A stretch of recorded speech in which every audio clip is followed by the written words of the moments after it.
What is going on, ladies and gentlemen? Welcome back to another powerful episode of the Creative Journal podcast. I am your host, Andy of MMG Design, and I am absolutely over the moon stoked to be talking to you guys on entry number 49 of the Creative Journal.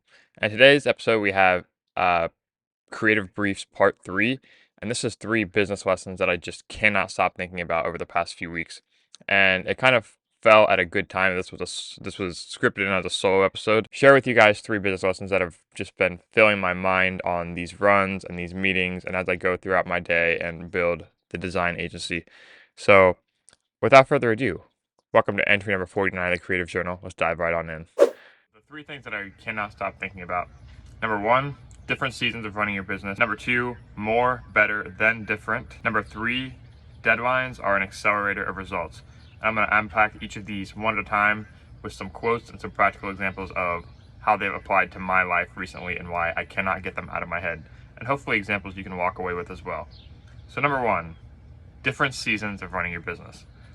This is really top of mind for me right now because this week I scheduled 17 in-person networking meetings in advance.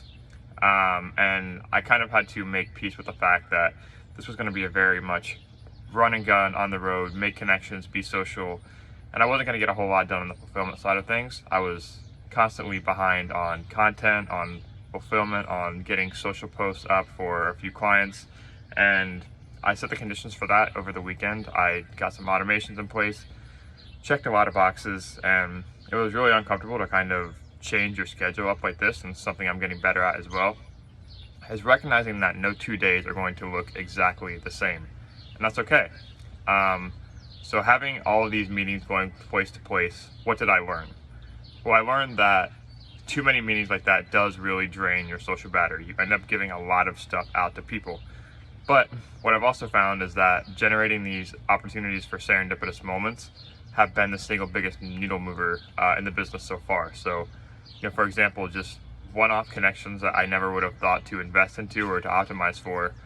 Chance meetings with people leads to referrals, leads to some of my best projects, my most fulfilling work, and you have to set the conditions for that somehow. So I reached out to a lot of people reached out to me coincidentally, and a lot of it was just slotting back to back. I was driving this week, so I had 17 meetings scheduled, and I ended up having 14 of them come through, which is pretty good because a lot of people do cancel, especially when it's people you haven't met before. But I tried to get a picture with everyone that, I met new this week. Unfortunately didn't, but I will be sharing some of those on LinkedIn. If you guys aren't following me on LinkedIn, head over to linkedin.com/MMG Design. That'll be linked in the show notes. But what I learned from these different seasons of running the business is that I think it's because when you start meeting with a lot of people, you kind of get in that mindset of, okay, this is what I'm doing now. I'm focused, I'm in networking mode, I'm in connecting mode.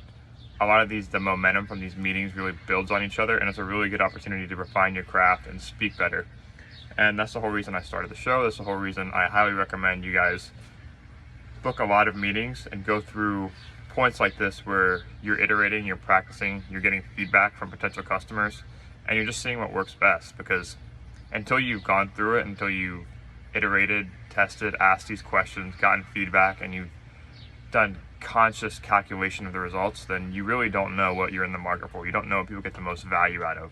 And that was a huge thing for me this week, was just sharing my story, learning the stories of others, and not having any agenda either is a big part of it too. So if you set the intention, especially the week before, I was like, okay, this is going to be a stressful week. I'm going to be running and gunning, but I'm going to be present as well. Once I sit down with these people, I'm going to give them my full attention, and they're going to feel valued. And that should be my approach moving forward. Is to just enjoy the time you get with new people, because that's where a lot of the fulfillment comes from. And it was a great week. It really was. I was very exhausted afterwards, still recovering the social battery a little bit. The next 2 weeks are going to be really dialed back on the networking side of things. But what this main point was the different seasons of life. 17 meetings for me is a lot, especially seeing as I don't work full-time in an organization. And sometimes different seasons means different things for different people. So I knew in advance what I'm doing right now is saying yes to everything. If your intention right now is to dial back, then this would not be a good strategy for you. So remaining focused and keeping your head down, avoiding the girl in the red dress, as Hormozi says. This is why marketing is crucial, is important, because the big part of it is being intentional in the beginning and seeing it through its course, which kind of leads us to our next point. But Nick Bare is someone that I've followed for a long time. We'll link him in the podcast show notes, but if you guys don't know who Nick Bare Fitness is, he is a supplement company owner of Bare Performance Nutrition based in Austin, Texas. And I started watching him when I was in college. He's a great entrepreneur, business owner, hybrid athlete, fitness enthusiast. Followed him for a lot of his fitness content, but he is a businessman and he's documented his entire journey, and people like me and others, I encourage you guys to go check him out as well. You learn a lot from him, and one of his biggest catchphrases that has resonated with me is embracing change in the seasons of life. He recorded an audio podcast of this, and I want to quote some of the pieces from that. So when he talks about embracing different seasons of life in your business, there are 5 main points he touches on. The first one is embracing change. He encourages people to be open to new experiences and challenge that comes with different stages, and being open and welcoming them with open arms. Number 2 is continuous learning. Nick advocates for ongoing education and self-improvement regardless of the life stage. Number 3 is building strong relationships.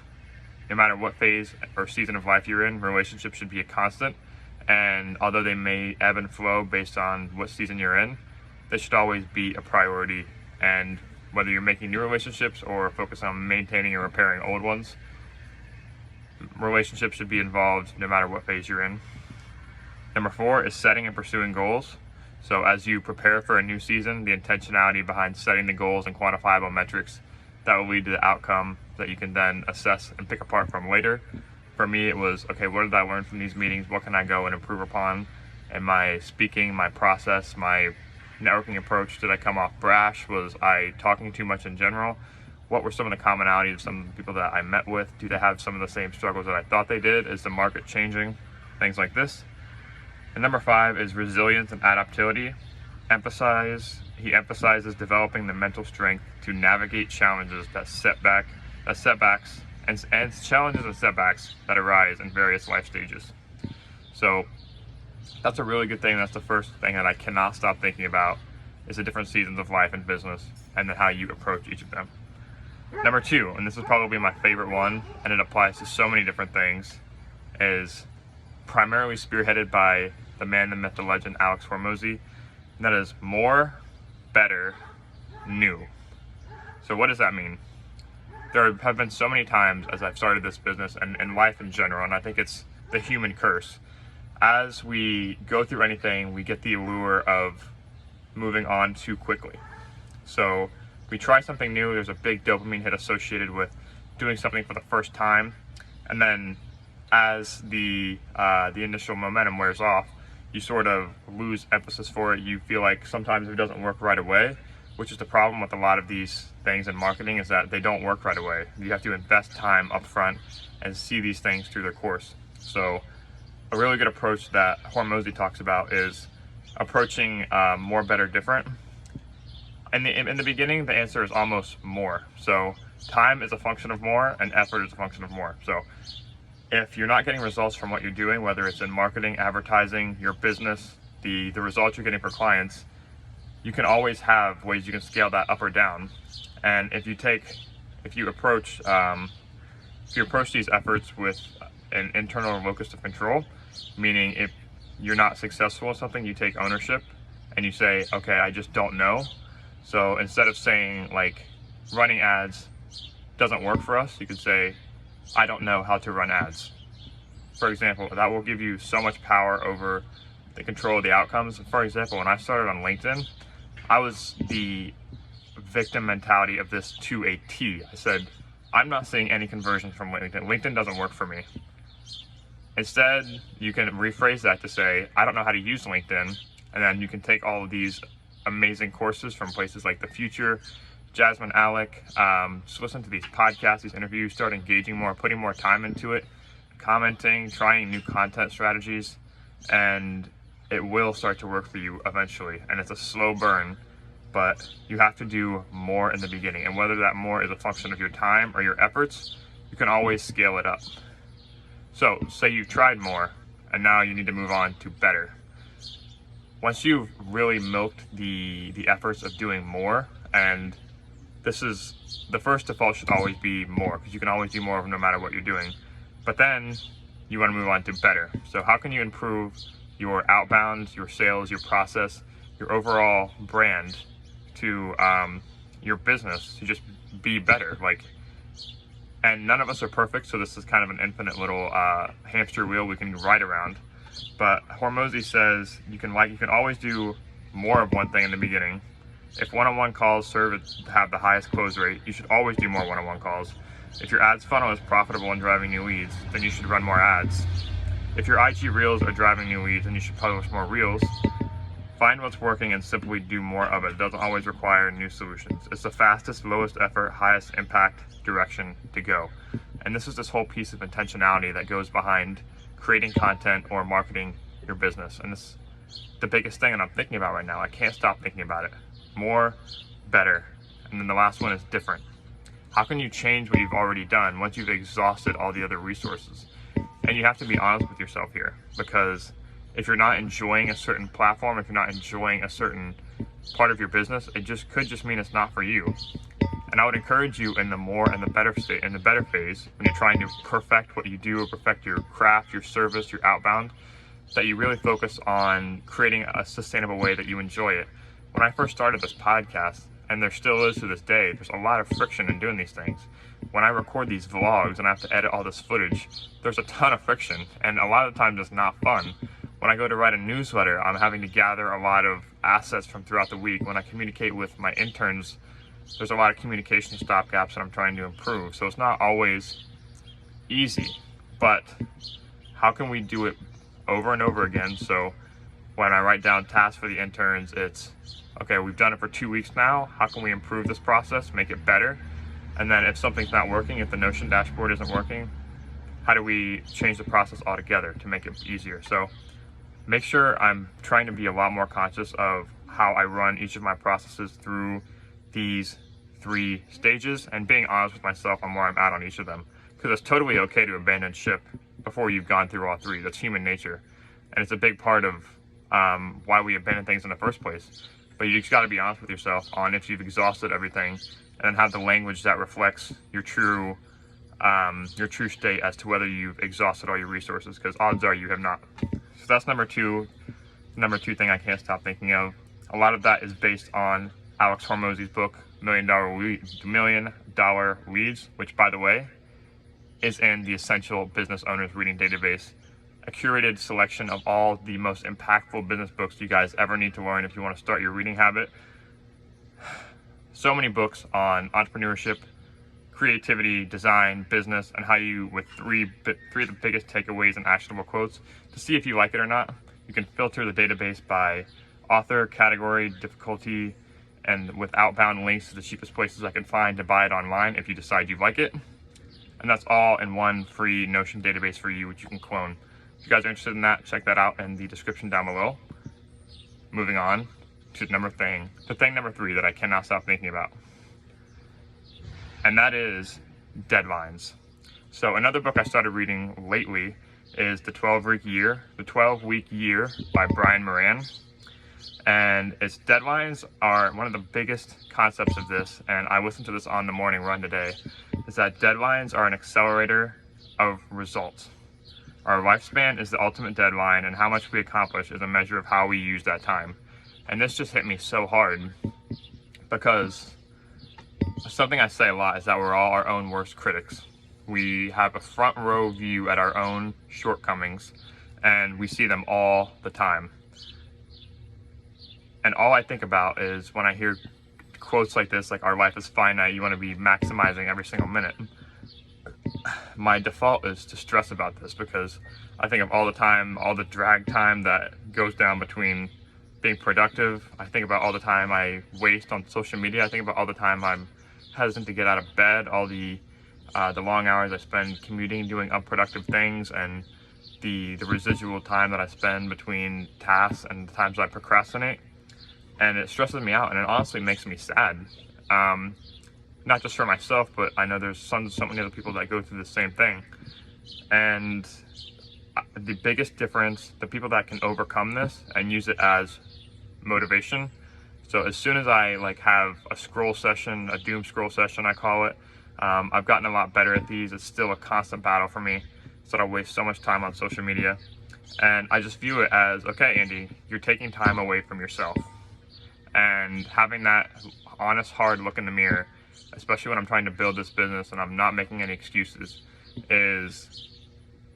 that's going to hurt me the most, is knowing that the only person that this procrastination, this lack of leaning into the difficult things, you're the only one that is suffering from this, and then you're going to have to pay the price for it. And that scares me the most. So when it comes to deadlines, it's realizing that the time you spend doing everything else other than the productive is time you're stealing from yourself. And the people that are the most successful can create artificial deadlines that motivate them and excite them rather than stressing them out.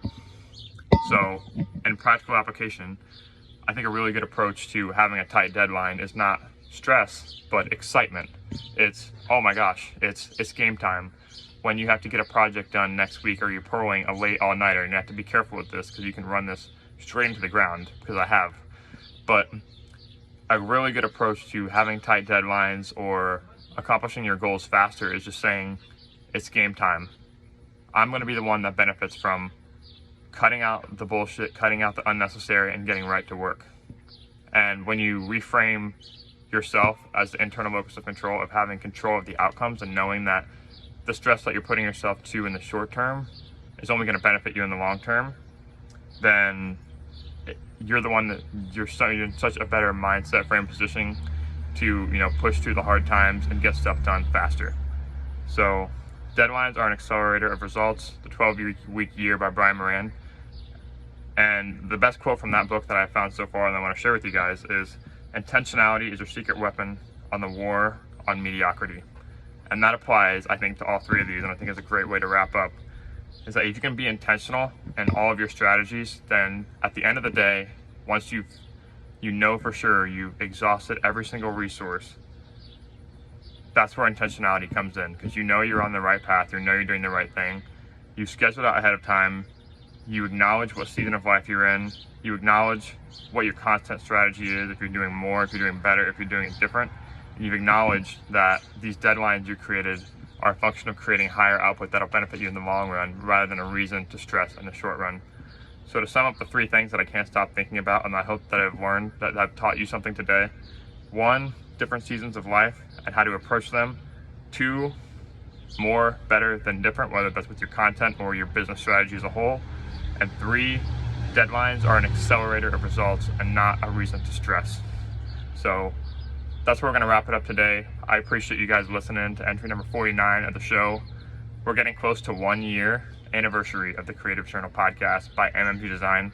I think that's deserving of a like or a follow or a share on whatever platform you guys are listening to.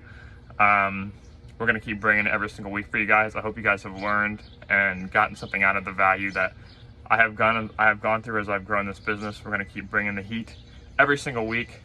And next week we have on probably a guest I'm the most excited for throughout the entire duration of the show. So definitely stay tuned for that. Without further ado, thank you for tuning in this week. Be calm, creative, and run your business in the way that fulfills your life. Peace out. We'll see you next week.